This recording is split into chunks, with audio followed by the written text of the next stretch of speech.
안녕하세요. 저는 몇 달 전 파혼한 20대 후반 공무원 직장인 여성입니다. 3년 사귄 남자와 죽고 못 살 정도로 뜨겁게 연애한 지난날이 이렇게 허무하게 모래성처럼 무너질 줄은 몰랐습니다. 놀랍도록 이상한 예비 신호와 그 신호 때문에 파혼하긴 했지만 결과적으로 그런 신기루 같은 집안에 속아서 넘어갈 뻔했던 게 아찔할 정도입니다. 그래서 빨리 파혼한 게 다행이라고 생각하고요. 그렇게 생각하니 마음도 차분해지고 정리가 잘 되더라고요. 이혼보단 파혼이 낫다는 주변 사람들의 위로를 들었지만 솔직히 파혼하면서 이해 못할 일들이 많았기에 여기 사연 게시판에다가도 한번 써봅니다. 전 예비신랑, 편의상 이 글에선 남친이라고 호칭하겠습니다. 남친이랑 저는 대학 때 알게 된 사이였다가 연인으로 발전해 3년 사귀게 되었어요. 남친네 쪽은 학군 지역에서 중고등학생 대상으로 하는 학원을 운영하고 있었고 남친은 늘 그 학원을 물려받을 생각을 하고 있었습니다. 그래서 졸업하고 아예 학원 행정실에서 팀장급으로 근무 중이었어요. 대학 다닐 때부터 복수 전공으로 교육학까지 들으며 앞날을 준비해왔던 사람입니다. 저희 집은 대대로 공무원 집안이고 저 역시 2년 준비 끝에 바로 시험에 합격해서 서울 지역에서 근무하고 있었습니다. 남친은 늘 자기네 집이 돈이 많다고 자랑했어요. 학원 역시 10년 안에 본인이 물려받을 것이며 경영권을 손에 얻으면 그 즉시 온라인 사업으로 확장해서 학원을 크게 늘려갈 것이라는 담대한 포부를 가지고 있더라고요. 그런 남친의 모습에 존경스럽기도 하더라고요. 남친이랑 남친의 집안 쪽에서도 저희 연애가 3년 다 되어가니 자연스럽게 결혼할 것이라고 생각하고 있었습니다. 그렇게 물 흐르듯 양가에서 허락받고 준비하게 되었고 그 흔한 싸움 같은 것도 없이 너무나도 자연스럽게 미래를 함께 그리게 되었습니다. 그래서 천생연분이라고 생각했죠. 다들 그러더라고요.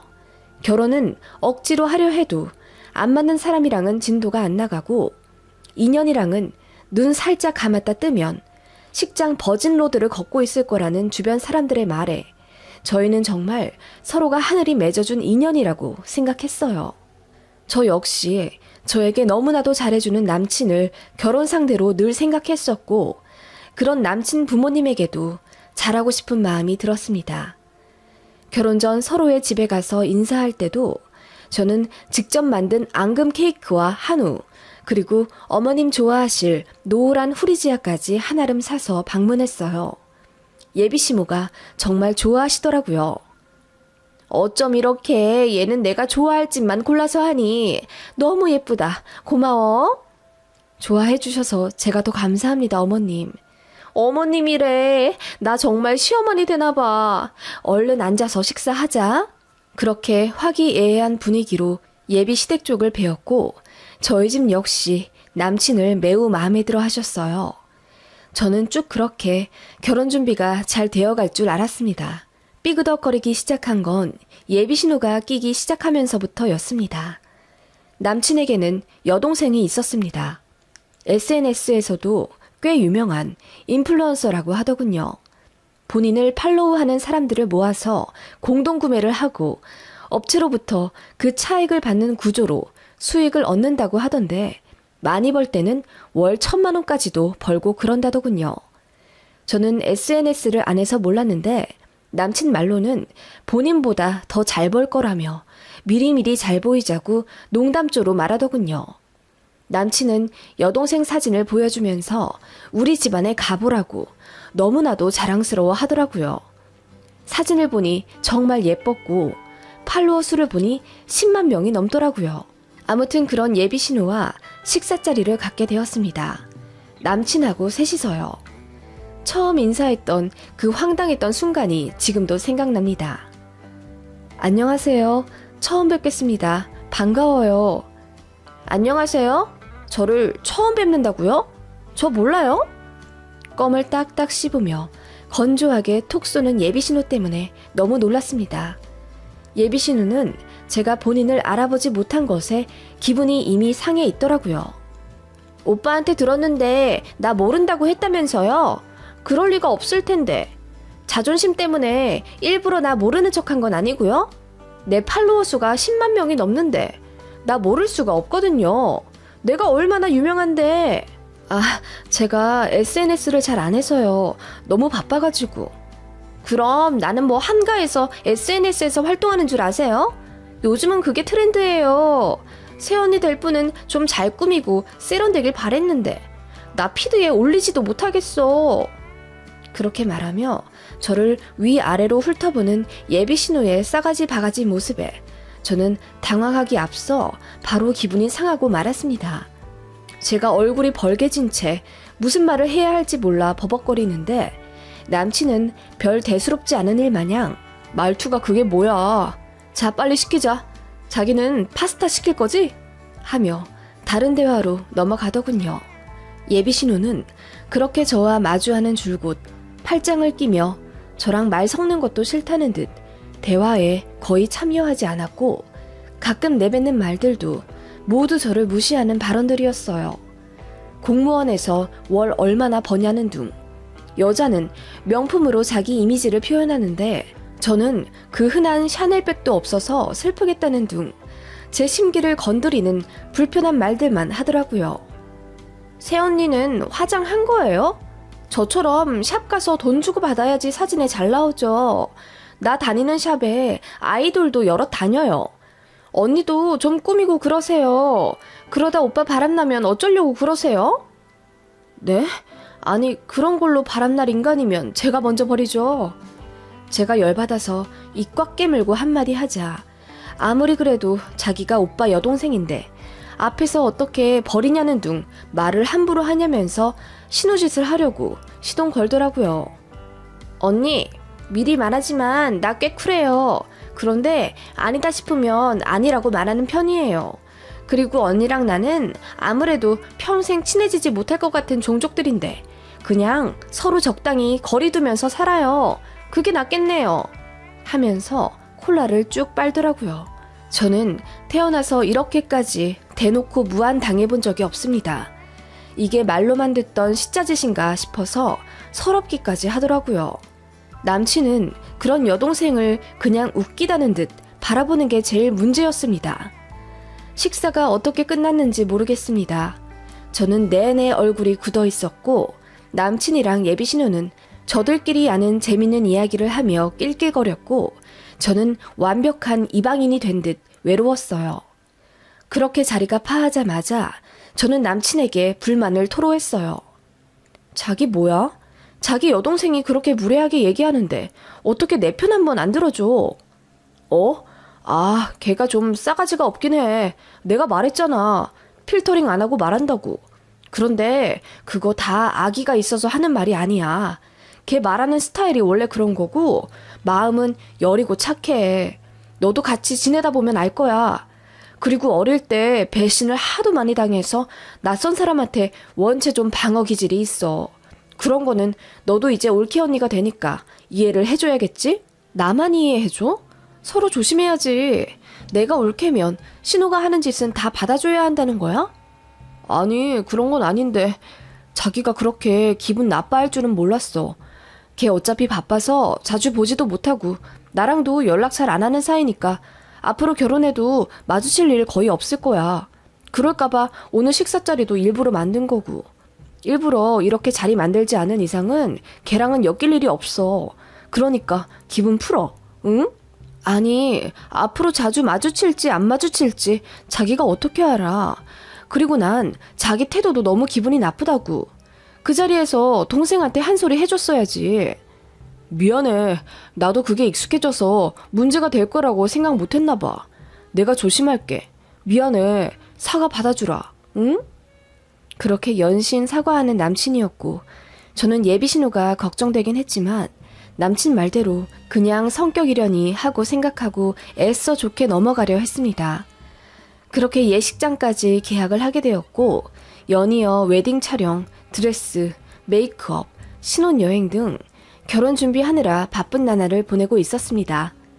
상견례 날짜도 잡힌 상황이라 정말 눈코 뜰 새 없이 바쁘고 설렘과 동시에 긴장되던 날들이었죠. 제일 중요한 신혼집에 대해 말하자면요. 결혼 이야기 나오던 처음에 예비신모 되실 분이 신혼집을 해주시겠다 하셨어요. 남자가 집 해오는 게 당연하다 하시며 저더러 숟가락만 들고 오라고 농담조로 말씀하시더라고요. 물론 그 말을 100% 믿은 건 아니고요. 저도 공무원이라며 모은 돈 4천만 원과 친정에서 저 시집 보낼 때 1억 해주실 생각으로 저 어릴 때부터 따로 모아두신 종잣돈이 있었다고 말씀하셨어요. 저희도 성의를 최대한 보여서 결혼할 때 보탤 거라고 말씀드리니 너무 좋아하시더라고요. 솔직히 남친은 모은 돈이 거의 없었어요. 부모님 밑에서 일하니 연봉은 대기업 수준으로 받긴 했지만 그건 어디까지나 연봉 계약서상의 금액이었고 부모님이 돈 관리해준다는 명목으로 거의 용돈 받아 생활하던 사람이더군요. 그걸 저는 결혼 준비와 동시에 서로 모은 돈 오픈하는 과정에서 알게 되었어요. 남친은 그래도 의기양양하더라고요. 부모님이 결혼할 때 다 되돌려 주신다고 했다면서 그냥 부모님이 운영하고 있는 학원 자체가 자기 것이라며 으스댔어요. 아니나 다를까 예비 시댁에서도 그런 식으로 말씀하셨고요. 그렇게 예비 신부는 처음에는 매매로 서울권 아파트를 구해주시겠다 하셨는데 나중에 말이 바뀌시더니 전세로 해주시겠다 하더군요. 그러다가 또 다시 말이 바뀌어서는 학원 재정 문제로 당장 현금을 융통하기가 어렵다며 3억만 보태주시겠다 하더군요. 말이 여러 번 바뀌어서 혼란스럽긴 했지만 솔직히 3억이 어디인가요? 요즘 세상에 하도 억억거려 말이 쉬운 돈이지. 그것도 정말 굉장히 큰 돈이잖아요. 솔직히 저는 그것도 감사하다 생각했습니다만 저희 친정에서는 예비시댁이 자꾸 말 바꾸는 것에 대해 걱정하시더라고요. 그런데 말이 또다시 바뀌어 2억만 해주실 수 있겠다고 저한테 예비시모가 직접 전화를 걸어 말씀해 주시더라고요. 너무 미안해. 나는 한 5, 6억 정도 융통 가능할 줄 알았는데 애들 아빠 말 들어보니까 당장은 그렇게 하기가 힘들겠더라고. 너희 집이 공무원 집안이라 잘 모르실 수 있겠는데 오해는 하지 마. 회사 경영하다 보면 이런 일은 비일비재해. 당장 융통이 안 되는 거지 돈이 없다는 건 절대로 아니야. 우리 학원 재정 가치가 얼마나 높은데. 아무튼 일단 되는 대로 해서 신혼집 구해서 살고 내가 5년 안으로 아파트 하나 꼭 해줄게. 우리 학원 잘 되는 거 알잖아. 그치? 미안하다. 아, 네, 괜찮습니다. 개의치 마세요. 그렇게 연신 미안하다 말씀하시는 예비시모 앞에서 저는 괜찮다 말씀드릴 수밖에 없었습니다. 뭔가 삐그덕거리기 시작한다는 걸 느끼면서도 거기서 스탑을 외치기엔 뭔가 용기가 안 났어요. 결혼 준비하시는 분들은 아실 겁니다. 예식장 계약하고 본격 준비 시작하고 나면 무르기가 너무나도 힘이 듭니다. 이미 주변에 결혼한다 소문은 쫙 났고 청첩장만 찍어 돌리는 상황인데 보수적인 공무원 분위기에선 파혼 이야기 꺼내는 것조차 뭔가 조심스럽습니다. 그런데 막상 모든 패가 까 뒤집어진 상태에서 제대로 보니 돈 많다 자랑했던 예비시댁과 남친은 2억 해오고 평범한 공무원 집안인 저희는 1억 4천을 가져가는 상황인 거죠. 친정엄마는 얘기 듣고 나서 노발대발 하시며 당장 결혼 준비를 멈추라고 화내셨습니다. 남친한테도 따로 전화하셔서는 왜 부모님 말씀이 계속 바뀌시냐며 이렇게 해서는 딸 절대로 못 보낸다 하셨습니다. 그 바람에 남친이 저희 집에 찾아와 무릎 꿇고 울고불고 빌면서 제발 한 번만 믿어달라 호소하더군요. 학원 재정에 일시적으로 문제가 생겼는데 그것만 해결하면 바로 10수억이 융통된다며 믿어달라 빌더라고요. 그렇게까지 말하는 남친이었고 하도 울고불고 난리치며 저랑 꼭 결혼하고 싶다고 애절하게 비는 통에 일단 알겠다 하고 내보냈습니다. 하지만 저희 부모님은 뭔가 해결되지 않는 이상한 점들이 느껴진다며 일단 상견례를 조금 더 미루고 신혼여행이며 스드메 계약을 잠시 멈춰두라고 하셨죠. 돈을 2억 해오는 것에 문제를 삼은 건 절대로 아닙니다. 자꾸 말을 바꾸시는 것이 뭔가 문제가 있다는 생각이 드신 거죠.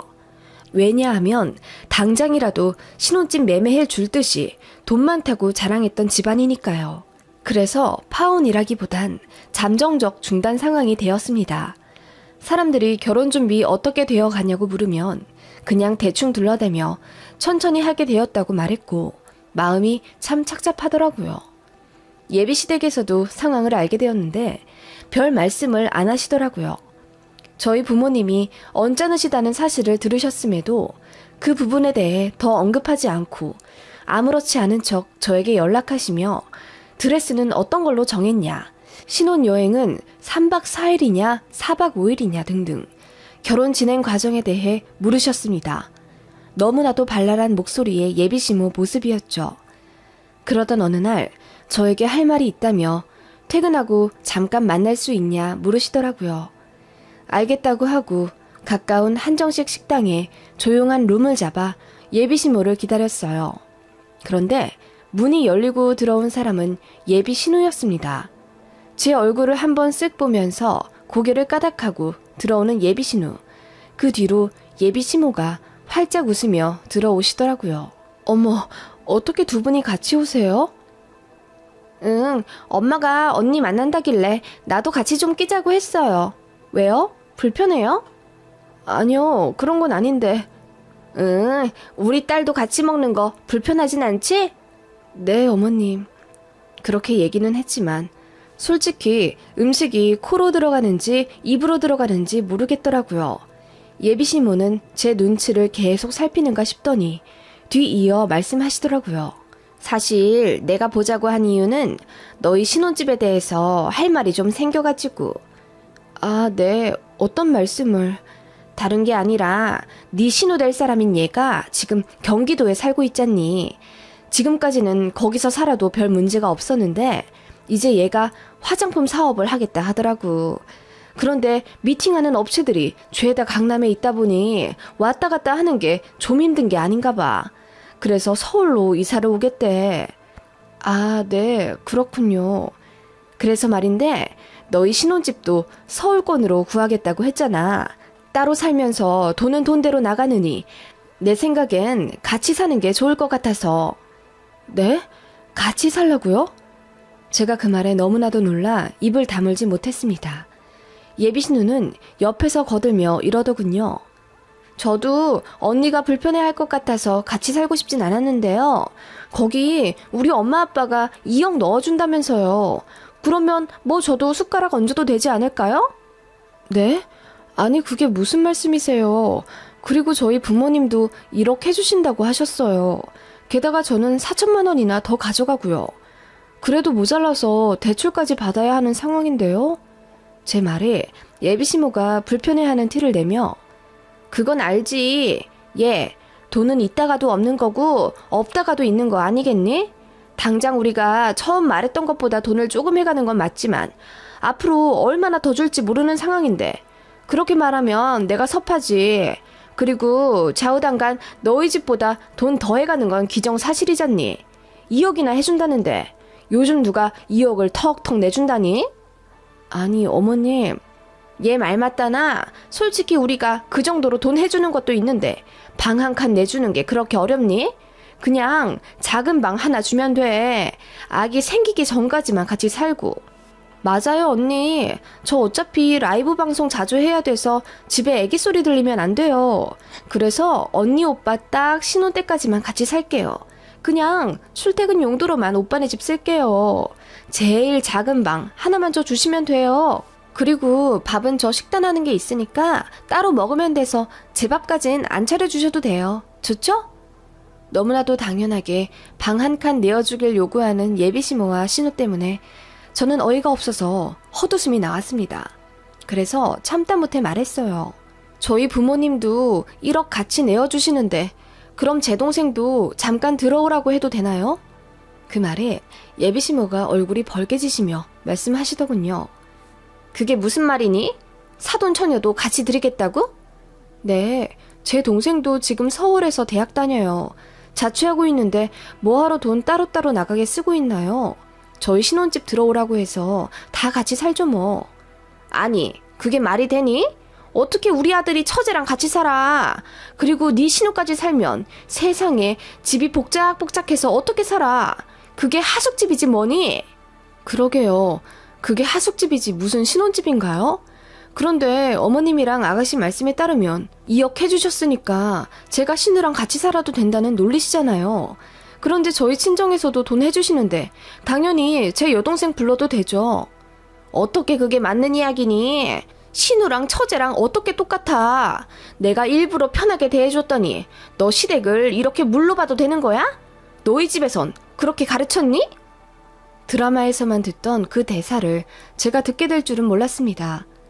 너희 친정에서 그렇게 가르쳤냐는 말을 듣자마자 저도 폭발해버렸죠. 네, 아니다 싶으면 아니라고 말하라고 배웠습니다. 무슨 돈을 얼마나 해주신다고 신우 방 한 칸을 내어달라 당연스럽게 요구하세요?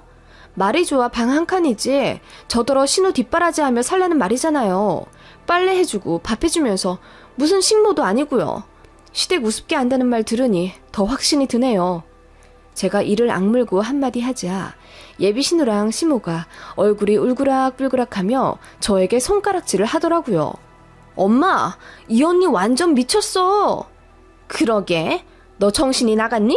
시댁 가족 하나같이 살자는데 그렇게까지 우리한테 화낼 일이야? 우리 딸이 꽁으로 있겠다는 것도 아닌데 너 우리가 돈 다 안 해주니까 본색 드러났구나. 너 같은 속물은 우리가 사절이야. 당장 우리 아들한테 전화해서 너랑 파혼하자고 해야겠다. 그렇게 말하시는 예비 시모에게 저도 당당히 외쳤습니다. 전화하지 마세요. 뭐라고? 그래, 파혼은 좀 그렇지? 그럼 당장 사과해. 아니요, 제가 전화하겠다고요. 파혼하겠다고. 그렇게 말하곤 제가 전화기를 들어 남친에게 전화를 걸었습니다. 그리고 남친이 전화 받자마자 저는 파혼하자고 한마디 하곤 전화를 끊었죠. 그렇게 자리에서 일어났더니 예비시모가 당황해하면서 정말 이대로 끝낼 거냐고 제 옷자락을 잡으시더군요. 뿌리치고 일어났습니다. 그렇게 전부 끝나버렸죠. 남친은 뒤늦게 사실 알고 헐레벌떡 달려와 미안하다고 사과하며 다시 결혼 준비하자고 파혼을 물러달라 부탁하더군요. 뭐가 미안하냐고 물으니 남친의 황당한 말. 2억밖에 못 보태서 미안해. 신우까지 데리고 살아야 하니 우리가 적어도 3억은 가져갔어야 했는데 라고 하더라고요. 어찌되었건 남친의 집에서는 신우를 저희 신혼집에서 같이 살게 하려고 계획을 짰었나 보더라고요. 그 집에선 신우 말에 워낙 꼼짝을 못한다네요. 정말 황당했고 어차피 파혼까지 한 상황에 다 까발려 얘기해보라고 했습니다.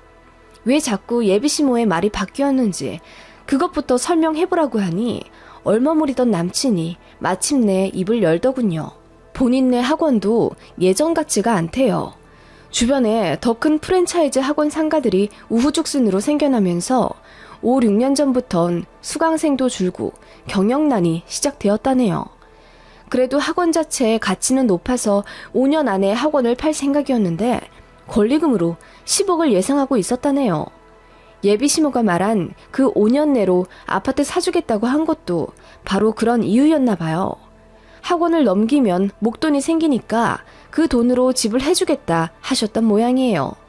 그런데 솔직히 말이야 바꾸면 그만이니까 그 돈으로 정말 저희 집을 사주실지 아님 해준다는 말만 번지르르 하게 하며 유세란 유세는 잔뜩 떨군 결정적인 순간에 돈 감춰버리는 것도 충분히 예상이 가잖아요. 게다가 예비신우란 사람은 그렇게 돈은 많이 벌지만 또 그만큼 쓰기도 엄청 쓴다네요. 왜냐하면 품위 유지라는 게 있잖아요.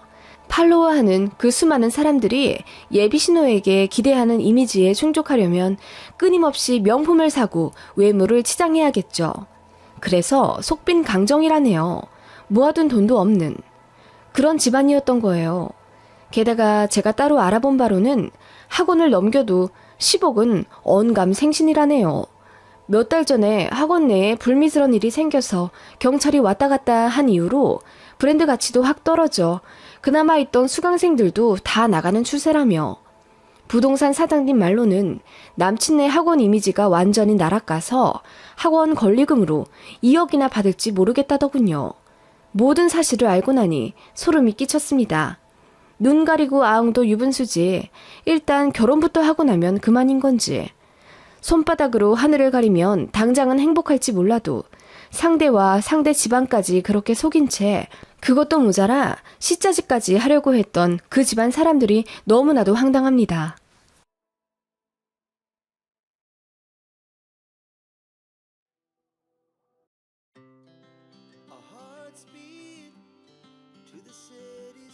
제가 결혼한 지 1년째 되던 해에 일어났던 일입니다. 시간이 많이 지났지만 지금도 이때 생각만 하면 어이가 없어서 헛웃음이 나올 지경이에요. 결혼 준비하면서 예물 예단일로 시어머니와 얼굴을 붉히기도 했고, 결혼 초반 시어머니의 시자 갑질이며 기선제압하는 것 때문에 이혼할 뻔도 했는데, 그래도 제가 선택한 결혼이니 꾹 참고 좋게 넘어가 보려 노력했었습니다. 그런데 저희 친정엄마한테까지 시자 갑질을 하는 걸 보고 저는 더는 못 참겠더라고요. 그래서 그때 이혼한다고 가정법원 문 앞까지 갔었는데 남편이 울고불고 빌어서 다시 합쳐 잘 살고 있습니다. 다만 시어머니와 저는 다신 연락하지 않고 거의 연 끊으며 사는 걸로 합의 봤어요.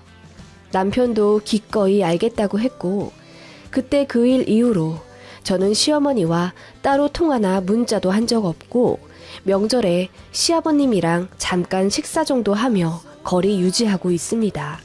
어떤 일이 일어났길래 시어머니와 연까지 끊었는지 궁금하실 것 같네요. 바로 이야기 시작할게요. 저희 친정은 가구단지에서 일하신 지 20년이 넘으셨습니다. 그전엔 다른 자영업을 하셨는데 제가 학창시절에 갑자기 가구 쪽으로 판매 종목을 바꾸시더라고요. 그때가 마침 경기가 잘 풀리고 있었고 신축 아파트들이 많이 올라가던 시기라 가구까지 덩달아 잘 팔리던 시기였습니다. 기가 막힌 타이밍에 업종을 바꾸시고 또 워낙 친절하신 저희 부모님이라 장사가 엄청 잘 되셨어요. 그래서 그때 제가 기억하기로는 부모님이 밤 11시쯤에 들어오시면 가방 한가득 현금을 가지고 오셔선 거실에서 정산하시던 기억이 납니다. 그때까지만 해도 현금 거래가 좀 있었거든요. 하루 많게는 500, 600만 원씩 버시고 그렇게 몇 년간 한 달 평균 2, 3천만 원은 버셨던 것 같아요. 부모님 덕분에 저희 남매까지 덩달아 호강하며 살았고 덕분에 사교육도 많이 받아 오빠랑 저랑 대학도 좋은 데 갔습니다. 그런데 행복도 잠시더라고요. 그렇게 평생을 부족함 없이 행복하게만 살 줄 알았던 저희 집에 불행이 찾아왔습니다. 친정아빠가 대장암 말기 판정을 받으셨어요. 물 들어올 때 노 젓는다고 아빠가 증상이 있으셨음에도 불구하고 병원에 가지 않으셨는데 그게 암을 늦게 발견하게 된 원인이 되었습니다. 청천벽력과도 같은 소식에 저희 가족은 모두 기절할 듯이 슬퍼했고 친정엄마가 밤낮으로 아빠를 돌보며 간호하셨어요. 애초에 저희 가구 가게는 친정아빠가 도맡아 하신 거라 아빠 없으면 엄마 혼자 운영하기도 버거워서 아빠 치료 시작하시면서 바로 가게도 내놓으셨습니다. 그렇게 엄마는 아빠의 간호에만 전념하셨지만 아빠의 암을 너무 늦게 발견한 터라 어떻게 손 쓸 틈도 없이 10개월 만에 병원에서 돌아가셨어요. 그때가 저 대학생 때였고 주변에서 부모님 돌아가신 케이스가 아직 한 명도 없었어요. 그 정도로 어릴 때 아빠를 보내드려서 저도 너무 슬프고 충격이었지만 가장 힘들어하신 건 아무래도 배우자이신 저희 엄마였죠. 엄마는 아빠에게 최선을 다하셨음에도 본인이 조금 더 열심히 간병했더라면 몇 년 더 사실 수 있었을 거라며 죄책감을 가지셨습니다. 아니야, 엄마. 그렇게 생각하지 마. 딸 입장에서 이렇게 말씀드리는 거 너무 죄송스럽지만 그래도 아빠는 엄마 덕분에 10개월이나 더 사시다 돌아가신 거야. 의사는 6개월 말했었잖아. 엄마, 아빠한테 그만 미안해 하세요. 내가 조금 더 움직여서 네 아빠 산책도 더 가고 좋다는 것도 더 구해다 먹였으면 네 아빠 어쩌면 일어날 수도 있었을 거야. 엄마가 모자라서 네 아빠를 보내드렸나 보다. 내가 조금 더 잘할 것을. 엄마, 그렇게 생각하지 마시래도. 그렇게 엄마는 오랫동안 아빠에 대한 후회와 죄책으로 힘들어 하셨습니다. 저희 남매는 아빠를 보내드린 슬픔보다는 엄마를 위로하는데 온 힘을 쓰느라 몇 년을 정신없이 보냈던 것 같네요. 그래도 시간이 야근 맞는지 엄마도 점차 활기를 되찾으셨어요. 애초에 아빠 항암하실 때 가게를 정리했기 때문에 엄마는 일을 안 하시고 남은 재산으로 노후를 보내시라 저희가 권유해드렸지만 엄마는 쉬면 더 잡념이 생긴다며 끊임없이 일을 하려 하셨습니다.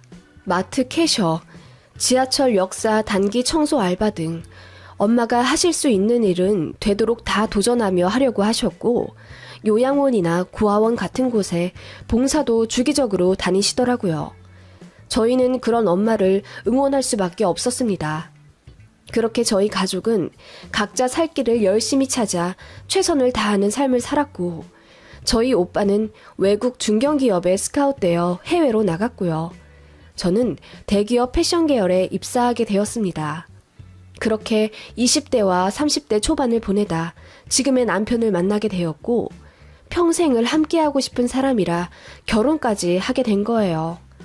남편은 같은 그룹 다른 계열사 사람이고 저와 종교가 같아 마음이 가더라고요. 그리고 너무 선한 사람이면서 사람이 기본적으로 근면 성실해서 저뿐만 아니라 저희 엄마까지 사위로 너무 마음에 들어 하셨습니다. 시댁은 나름 고위 공무원 집안이시고 시할머니까지 모시고 사시는 상황이었습니다. 시할머니께서는 연세가 92세 정도 되셨는데 저희 결혼할 때까지만 해도 정정하셔서 텃밭도 직접 일구시고 장도 가끔 봐오실 정도였습니다. 그러다 점점 노쇠해지셔서 어느 순간부턴 거의 앉아서 저희를 맞아주시더라고요. 시어머니는 시할머니를 별로 좋아하지 않았습니다. 젊은 시절에 시집살이를 많이 당했다고 진절머리를 치시더군요. 그걸 시할머니 앞에서 대놓고 고래고래 소리를 지르며 한탄하셨습니다. 시할머니 귀가 어둡긴 하시지만 그래도 소리는 다 들으시는데 제 낯이 다 뜨겁더라고요. 네 시할머니가 나를 얼마나 못살게 구셨는지 아니? 간장게장 하는데 꽃게 제대로 안 다듬었다고 집게로 내 등짝을 팍 내리쳐서 여기 어깨에 흉터까지 생겼어. 간장게장 냄새만큼 고약한 양반이라고 이 할망구가. 갈 사람은 빨리 가야 남은 사람이 편하지.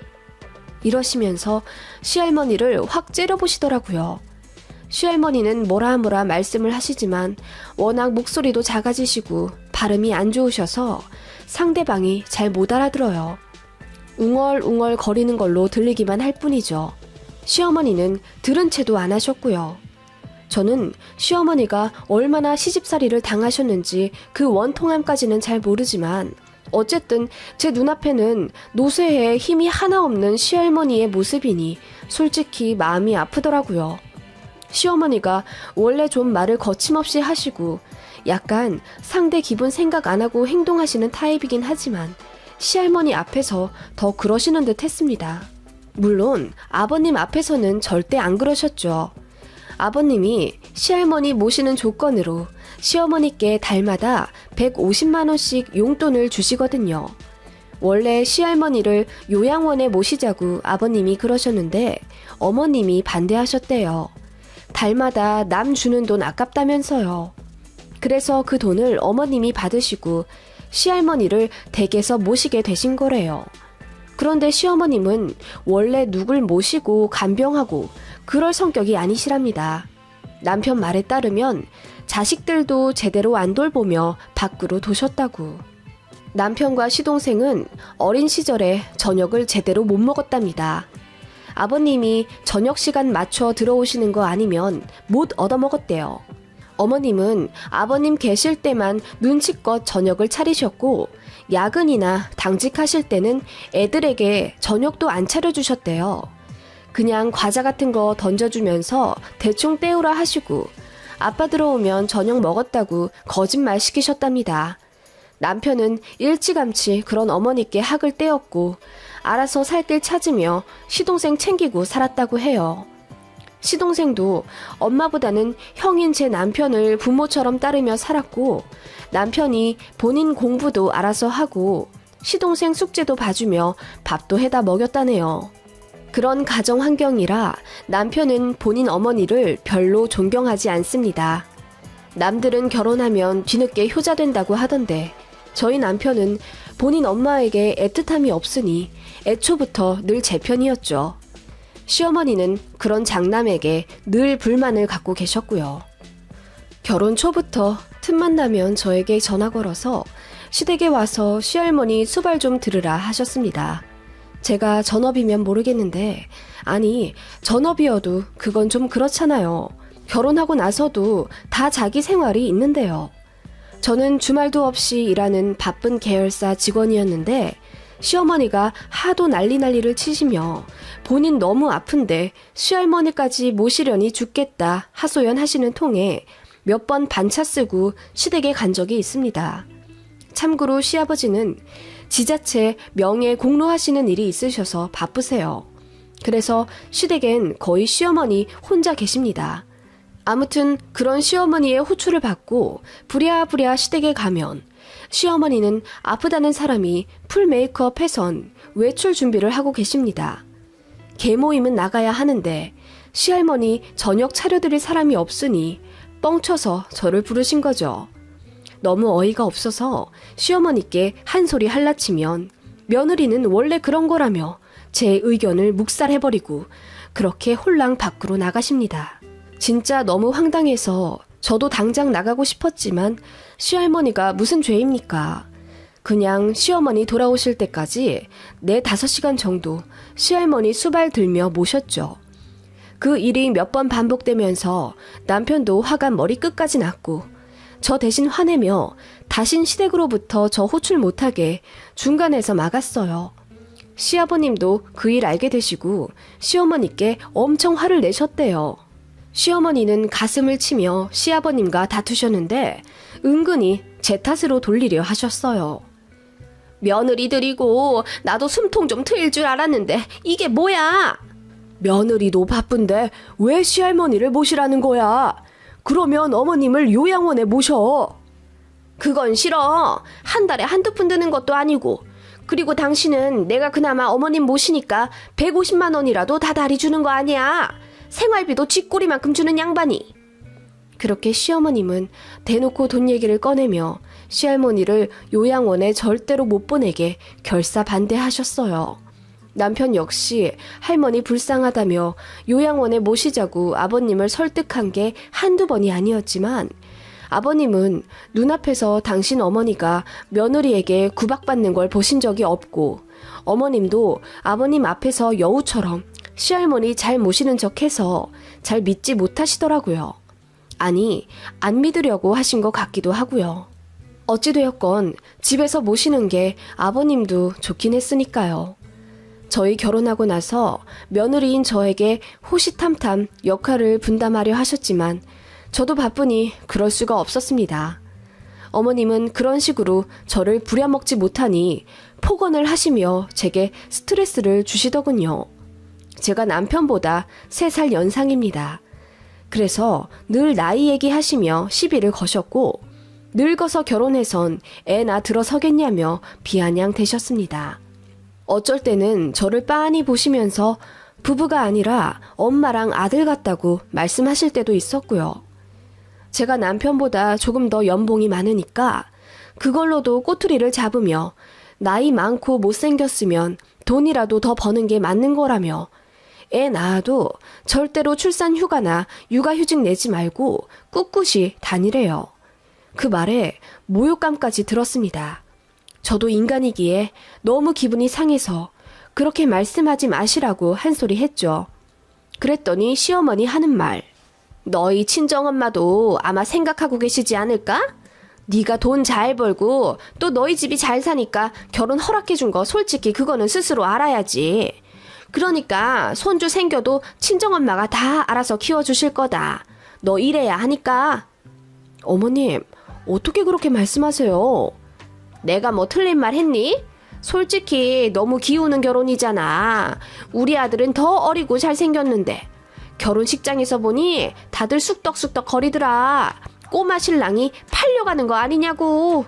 그런 말을 농담이랍시고 제 앞에서 깔깔 웃으며 하시는데